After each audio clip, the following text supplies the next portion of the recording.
cats. Yes. I was very intrigued with what they perceive and what they see. They can peer into other dimensions. They will often see things that are invisible to you.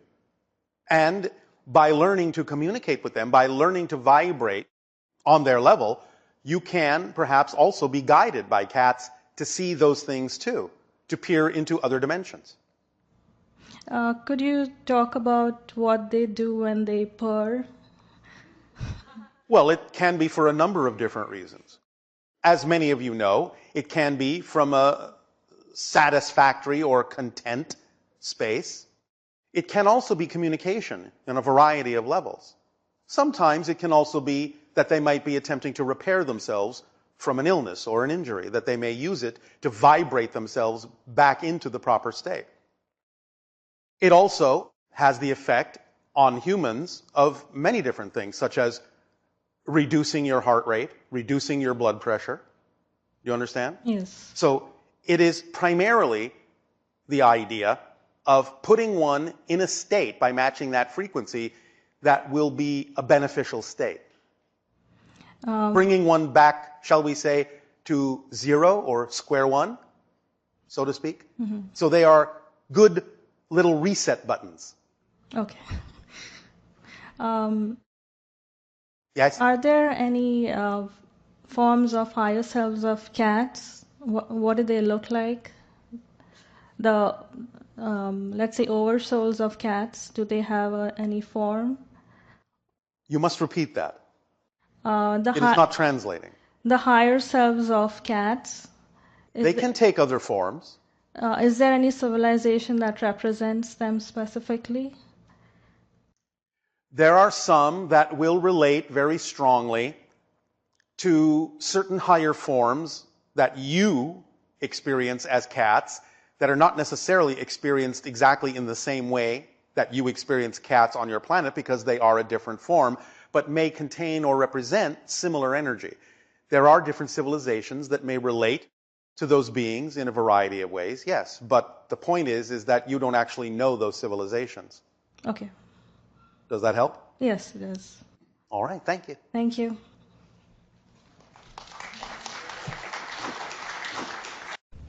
Good day to you, Bashar. And good day. We've heard several questions tonight about cats. And a friend of mine once postulated that there was a universe that existed at the same time and within the same space as this universe. All universes exist, in a sense, here and now. I understand, but he said that only cats and babies could see these universes. For the most part, they are very receptive to other dimensions of reality. It is not impossible for others to see this, and other life forms on your planet do perceive them in a variety of ways. But the cat is the general symbol on your planet of that consciousness that is, in a sense, innately capable of looking through dimensional doorways, as, of course, are children, since they have not yet learned how not to. You've said that cats communicate with elementals. Very often, yes. When do cats learn to speak to elementals? Is it instinctive from birth? Are there telltale signs when the cat is doing that? And what is the conversation usually about? It is instinctive from birth. You can usually tell, though not always, when they focus on something that you say isn't there, that you can't see, but they seem very attentive in a particular direction. Now, that's not always the case. They might be looking at something you just can't see with your own eyes. That is still in physical reality, because they have very sharp senses. But again, it can look similar. They can be engaged with something that you can't see, and you can tell they're engaged with something by their focus, their head motions, and body language, and so on and so forth. Very often, though not always the case, what it's about is something that either has to do with the cat and its relationship to you, or it has to do with things that the cat can experience when it's out of body, and the cat's life in general or specific terms. But a lot of it will usually have to do with things that are going on in the life of the human and the cat and the relationship between them, and how that might progress and evolve to including the elemental in some way, shape, or form that can be of assistance to the lives of the humans and the cats, and other animals participate in this as well. It's not just cats. But they do have a strong proclivity for this kind of activity. When you are learning to communicate with a dog, with a cat, with a bird, you are actually taking on the resonance, fine-tuning to that resonance, and reflecting it back in a way that actually starts a back and forth kind of energy beat. And in that energy beat, as it levels itself into that particular frequency, you then start to perceive communication in the form in which it is expressed from that animal, because you are expressing that aspect within yourself, because you contain all those frequencies that are representative of all the animals and all the trees and all the rocks and the sky and the sea and everything on your planet.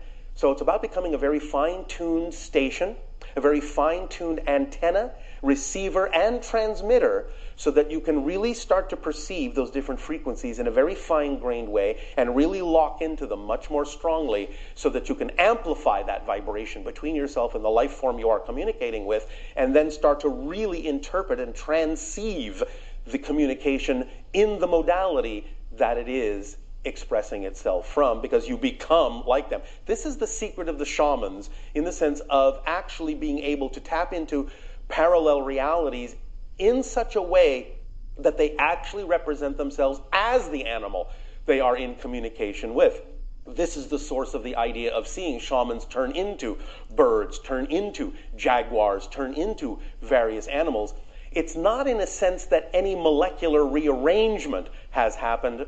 What is happening is that, like the sages that Willa has spoken of, they have the ability to understand their connection to parallel versions of themselves in parallel realities so strongly that they can actually represent themselves and bring in a representation from a parallel reality strongly enough that you actually perceive that parallel reality representation instead of the human form. I lost my soulmate cat, and I understand the teachings from Bashar, and that we need to change our beliefs about loss. But how do we overcome the pain of the physical sensations we no longer have with that physical being? I miss my morning and night greetings and snuggles with her. I miss everything about her, and I feel broken and devastated. All right, well, again, the cat is still connected to you in many ways. You have to reach out into spirit, to the spirit version of the cat, in order to maintain the connection and feel the connection. But at the same time, we understand what you are going through. Even though it may be on average anywhere from 80 to 100 years before humans reincarnate, of course there are exceptions based on need and choice, but animals will often reincarnate much more quickly. And therefore, just reaching out with love to the animal may allow another animal that could be considered similar energetically, or in your perspective, a reincarnation of your cat, to come back to you. So allow yourself to feel the love connection that would then act as a draw magnetically to what would be perceived as a different cat that would contain much of the same soul energy vibration that could come to you physically. Be open. Open that door. Don't close the door. Open the door and let a new cat in that would be a continuation of the vibrational energy and would be sent by the spirit of the cat that you are familiar with. Is that common for animal souls to come back to the same owner several times? It's not uncommon, yes. And the pet is like still alive and it's telling them, I'm fine, you know? Yes. How can that can be very reassuring, especially if you lose a loved pet. How can you generate an experience like that? Or can you communicate with your pet and ask them, please come in my dream and tell me how you are, or something Yes, like you that? can. But again, the idea is to communicate through imagery, because that's more representative of a telepathic bond. Just see them doing it. Just see yourself interacting with them in your imagination, in your mind's eye. Visualize the idea of the interaction. Put it out there with feeling. Feel what that would be like to have that interaction that you picture. So use pictures and feelings. That's the strongest way to communicate with them. And sometimes when you have those dreams, even though your pet may still be alive, the idea is that your animal is also telling you that they exist like you do in spirit, and that physical reality is simply a part of them and a temporary thing, but that your natural state is spirit. You never really leave it, and neither do they. Can I ask you about my cat? And like, do we have connections in our past lives? Because I feel like... Well, you know past lives is an illusion. I mean, not in but other I understand dimensions. What you mean. In other dimensions. You do. Most of you have connections with animals in other dimensions. She's very evolved. I feel like she's more evolved than... All the animals are more evolved than you all are. Well, no, I'm saying more evolved than other animals. More evolved than human. Well, I know.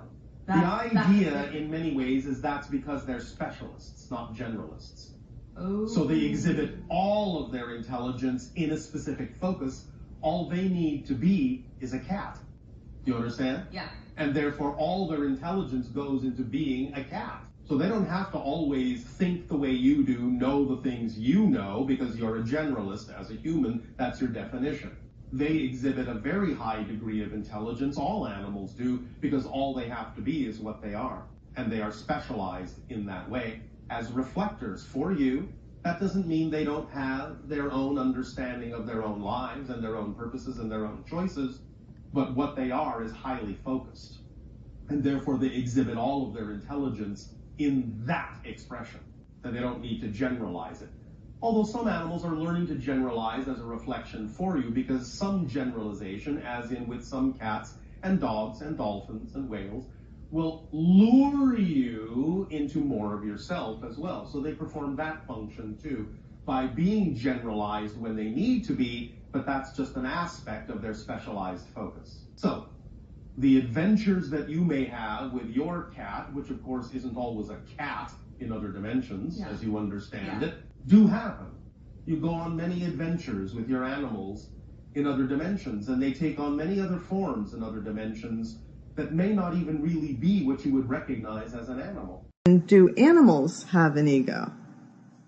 Ego, in a sense, yes, is fundamentally neutral, because it's simply the device, the framework, shall we say, that you impose upon your greater consciousness in order to have what you call a physical experience. So in that sense, yes, animals have ego in the neutral sense that allows them to have a physical experience, that focuses them down, like it does for you, into something a little bit more contained, a little bit more narrow, so you can have the physical experience. Negative ego is simply when the ego is given more than it is designed to handle, and it starts, shall we say, rebelling against that, because it's not designed to be in control, to be in charge, to decide what's true for you. Your greater self is, your collective personality in alignment with your higher self, is that which is designed to decide for yourself, to choose for yourself what is really representative of your fundamental frequency. But the ego is just designed to give you clarity in the experience that you decide to have. That's all it is doing. And the positive side of that is that when the ego is simply allowed to do the job it was designed to do, it aligns more readily with your higher mind, it is experienced in a more positive way, and it almost seems to kind of disappear, other than realizing you have an identity as yourself in physical reality. So the positive side of the ego is that it becomes very transparent, almost like it's not there.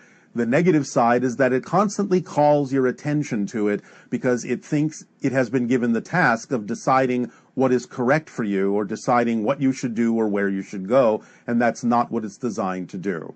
It is simply designed to keep you focused in physical reality, and that's the neutral part of it. What's your favorite animal? I do not have a favorite. There are some that are more relevant to my life than others, but I do not, in that sense, discriminate from one to the other.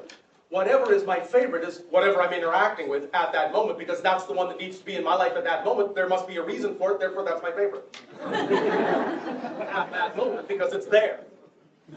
Do the animals look similar to the animals here, or Some do, different, and some look completely different. How do you think? They are all on our planet symbiotic. We have no predators. You know why there are predators on your planet? Yeah, because you are.